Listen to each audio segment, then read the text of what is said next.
মেয়েটি মোটরসাইকেল নিয়ে হোটেলের গেটের সামনে আসে। আচমকা একজন লোক হোটেল থেকে বাইরে পালিয়ে আসে। ও মেয়েটিকে কিছুই বলে না, বাস মেয়েটিকে মোটরসাইকেলের পিছনে সিটে বসিয়ে দেয়। ফের মোটরসাইকেলের উপর বসে ইঞ্জিন স্টার্ট করে আর চলে যায়। জানা যায় ওই লোকটি একজন লিস্টেড কোম্পানির সিইও। আসলে লোকটি কিছু ধনী পরিবারের মেয়েদের কাছ থেকে পেরেশানিতে ছিল।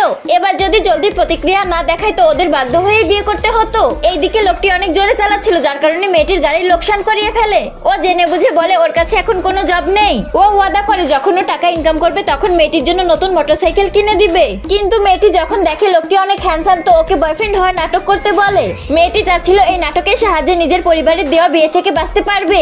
এই দয়ালু লোকটি ভাবছিল বাস ও শুধু ওকে সাহায্য করছে, এই জন্য কিছু না ভেবেই মেনে নেয়। কিন্তু যখন মেয়েটির বাবা মা দেখে ও কেমন কাপড় পরেছে ওনাদের মনে হয় ও কোনো মানসিক রোগী। বাবা ওর সাথে হাত মিলাতেই যাচ্ছিল তখনই ও হ্যান্ড স্যানিটাইজার বের করে আর বলে আমার পরিষ্কার থাকার অনেক শখ। ফের ও হেসে বাবার হাত মেলায় আর সালাম দেয়। বন্ধুরা, রিয়া কি তার ফ্যামিলি দিয়ে বিয়ে থেকে বাঁচতে পারবে? দেখতে চ্যানেলটিকে সাবস্ক্রাইব করে যাবে সবাই।